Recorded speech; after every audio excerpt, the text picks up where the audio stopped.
정신분석은 너무 많은 이론을 또 집어넣어도 사실 머리가 좀 아파요. 자신과 주변 대상한테서 이게 도대체 여기 해당하는 사람이 있나. 애써 떠올리지도 않아도 돼요. 자연스럽게 떠올릴 때 그게 적절한 공부 자료가 여러분의 수많은 뇌세포에서 떠오르는 거예요. 어떤 이론을 들을 때.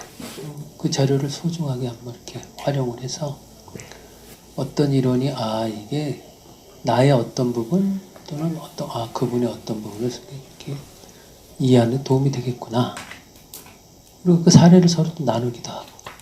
또 여러분 몹시 궁금한 게 있으면 질문을 하세요. 내가 여러분이 몇십 년 동안 궁금한 건 10초 사이에 답해 줄 수도 있어.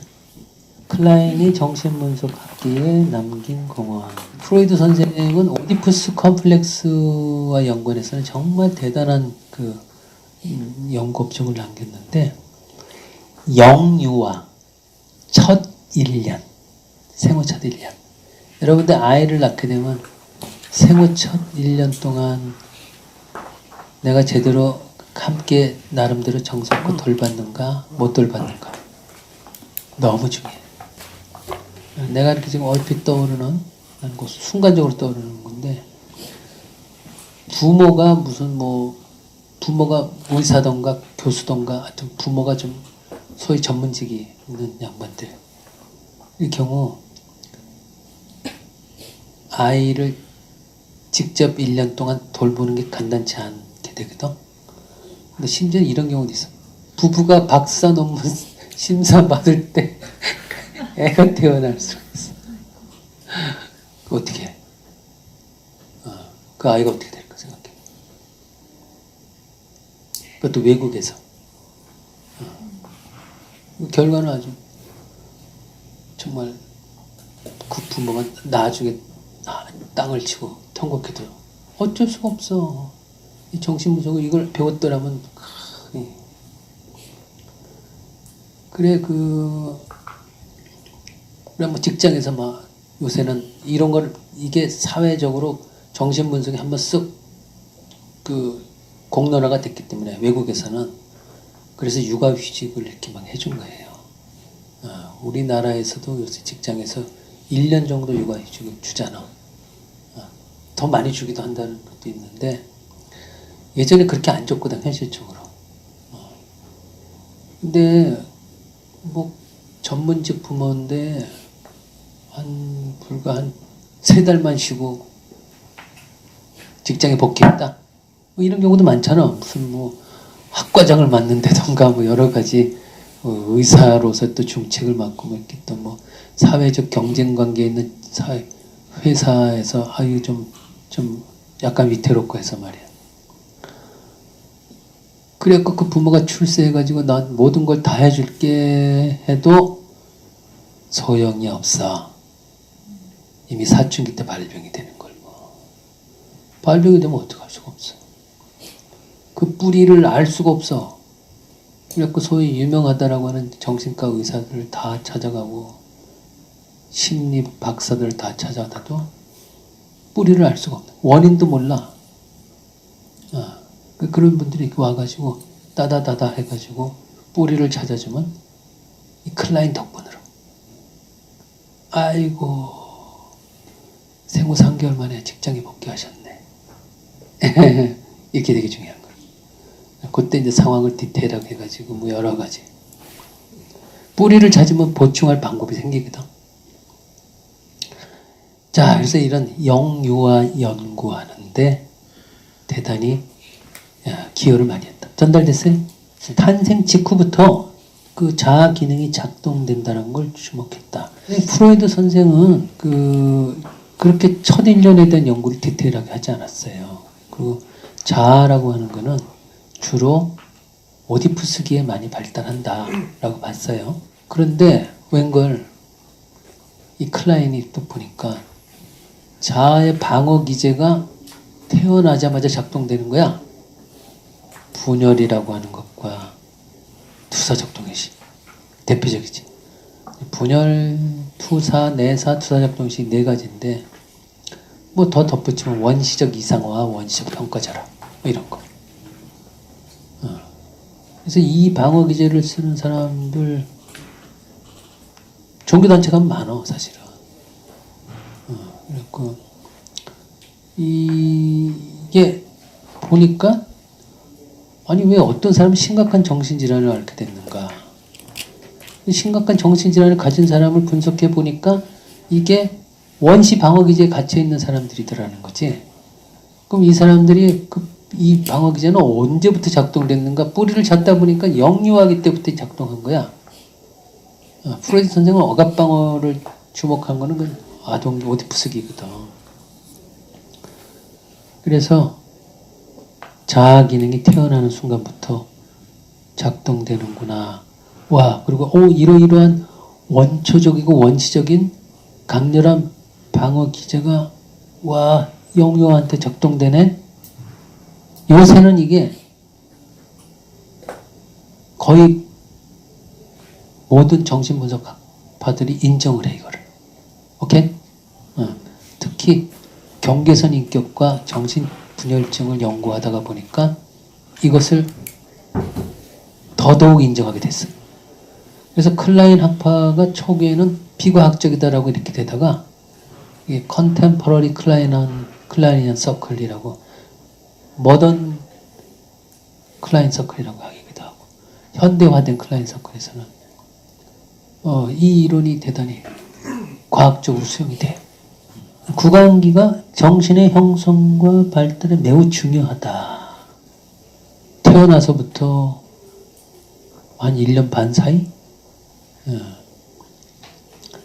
그 1년 내지 1년 반 사이가 이렇게 중요한가? 미처 몰랐거든. 근데 이것을 주목하게 한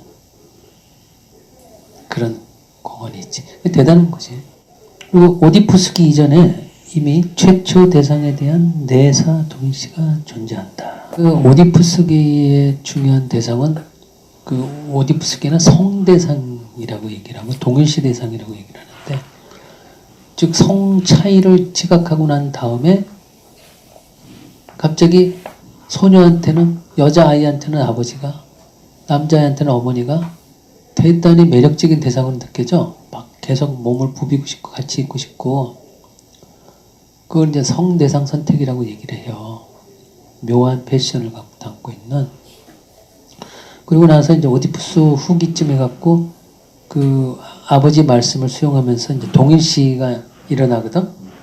그래서 그때 성 정체성과 소위 그 자아 정체성이 형성이 되는데, 그게 이제 오디푸스와 연관해서 프로이드 선생의 이제 위대한 설명이었는데, 웬걸 동일시 기제, 어떤 대상을, 자기한테 소중한 대상을 이렇게 동일시해가지고 내면에 흡수하는 내면화 기제가 이미 유아기 또는 구강기 때 형성이 된다는 거지.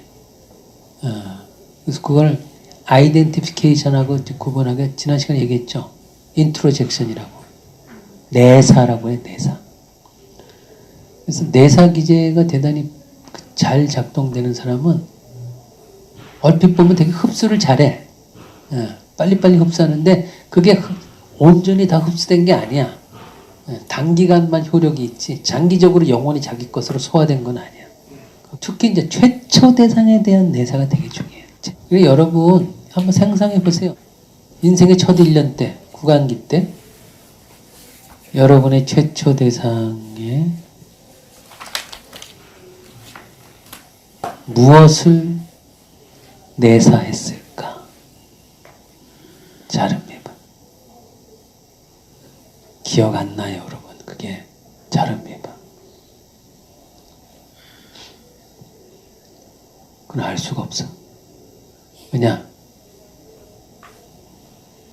그때 내사된 그 대상이 여러분의 에센스를 이루고 있는 내적 이너 오브젝트야. 그게 여러분의 성격에 핵에 그게 있어. 보이지 않아. 그게 여러분 자신이야. 무엇을 내사했는가 알려면 여러분 자신이 어떤 사람인 걸 알아야 돼. 무슨 말인지 알아? 그리고 어떤 사람은 누가 가까이 오면 저 사람이 나한테 뭔가를 뺏으려고 하는구나 해가지고 막 막 공격해대고 비난해대고 가까이 오지 못하게 만들어. 그런 사람은 첫 1년 동안에 어떤 최초 대상의 어떤 모습을 내사했을까? 잘 어떤 대상은 누군가를 보면은 되게 흥분스럽게 좋아하는데 막상 다가가면은 갑자기 거절을 해. 그 관계를 깨뜨려. 좋아하다가 철수하고, 좋아하다 철수하고. 그런 사람도 있어. 그것도 다 최초 대상 관계에서 내사된 어떤 대상, 내적 대상 때문에 그래. 판타지 때문에 그런 거. 여러분 안에 어떤 최초 대상에 대한 동의시가 있었는가, 내사가 있었는가는 여러분 자신의 성격을 보면 알 수 있어요. 그 다음에 이제 초자론도 바뀌었어요. 그래서 그 프로이드 선생은 초자는 오디푸스기 후기에 생긴다 그랬어. 아버지의 말씀을 수용하면서 아버지를 이성화 대상으로 동일시하면서 그게 초자를 형성시킨다 그랬어. 초자의 어떤 오리진은 아버지 말씀이지. 그래서 그 아버지 말씀이 그냥 개판으로 느껴지고 하찮게 느껴지고 그래가지고 아버지같이 안 느껴지고 그래서 그걸 내만을 하지 않은 사람은 초자가 형성되어 있지 않게 돼. 무슨 말인지 알아? 그 사회에서 이거는 법규를 지키시고 이런 거는 대단히 중요한 거니까 룰을 지키세요. 그런 게 어딨어. 다 웃기는 거지. 다 웃기는 거야. 타인이 피해를 봅니다.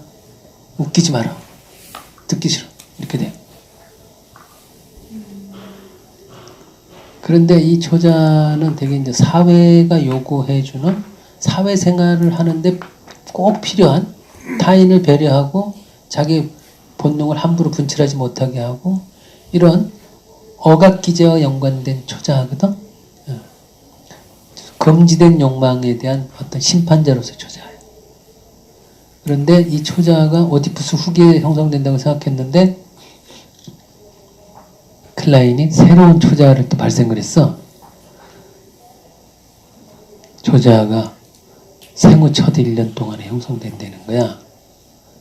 최초 대상을 내세하면서 오디푸스기 아버지와 아버지 말씀을 내세하면서 형성되는 초자는 대단히 자상하고 그 준엄하면서 되게 공공성을 지니고 있는 초자야.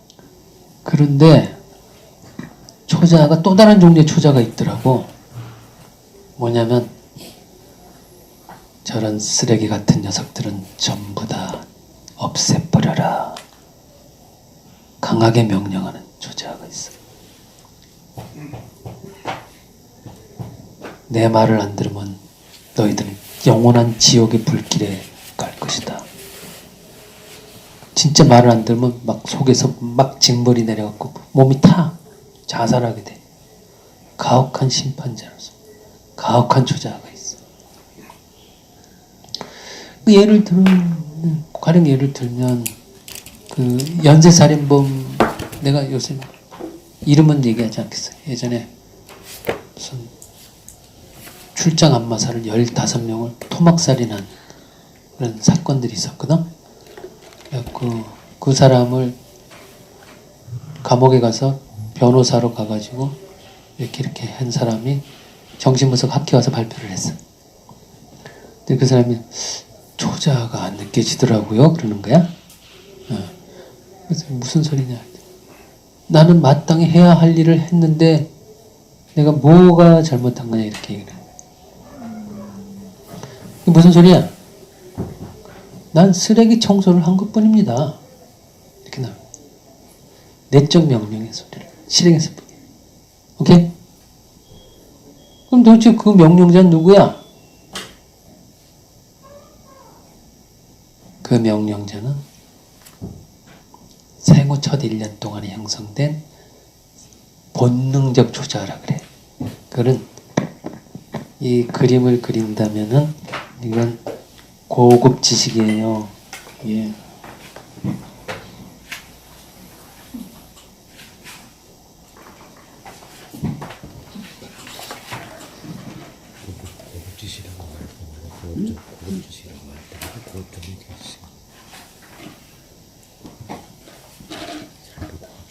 죽음욕동과 산욕동이 있다 그랬죠? 태어나서 이랬을 때 죽음욕동이 첫 1년 동안에 엄마에 의해서 적절히 정화되고 적절히 이렇게 부드럽게 변형이 돼야 되는데 엄마가 그걸 좋은 경험을 제공해가지고 엄마가 대신 아이의 불안을 이렇게 흡수해서 소화시켜주고 이 역할을 하지 못하면 이 죽음욕동이 활성화돼서 어디로 표출이 되냐면 이렇게 표출이 돼. 이쪽으로 가버려. 이 초자는 에고한테 명령을 내리는 심판자라 그랬잖아.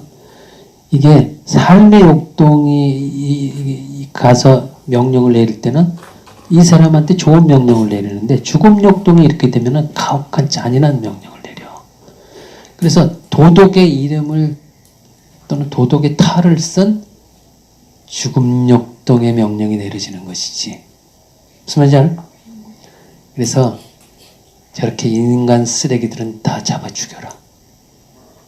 무차별 난사를. 십자군 전쟁도 일종의 저런 사람이 주동한 소위 극우파, 극좌파라는 사람 중에는 저런 사람이 있을 가능성이 높아. 극단적인 사람들 있잖아. 도덕의 이름을, 초자의 이름을 쓰고 가혹하게 사람을 죽이는 거야. 없애라, 쓰레기 청소해라, 살균 처리해라, 뭐 이런 것이. 그렇게 정말 양심의 목소리라고 하는 그거는 오디푸스기 형성되는 그런 초자하고 이거는 소위 말해서 가혹한 초자라 그래. 다른 말로 이드적 초자. 이거를 사실은 실행하는 사람 중에 정신증자들도 있어요. 그래서 정신증자들은 안에서 이게 명령하는 목소리가 들리거든. 그래서 저는 그냥 저 사람을 찔러라 그래서 저는 그냥 찌른 것 뿐이에요. 속에서 명령이 내려가지고. 그런 것도 있어. 근데 정신증자가 사람을 그렇게 치밀하게 계획적으로 죽이고 이렇게 어렵거든. 정신증자 현실 감각이 떨어져서. 그래서 이 죽음 욕동의 활성화 초기 1년 동안에 처리되지 못한 사람들이 전쟁광으로 극우 극자에서 이렇게 일어나가지고 막 서로 죽이는 거야. 서로 죽이는 거지 그냥. 초자의 탈을 쓰고 도덕의 이름으로. 쌀벌한 거지. 이런 것도 클라인이 있기 때문에 규명이 될 수 있었지. 대단한 거. 1차 세계대전을 겪었기 때문에 이런 이드적 초자를 발견한 거.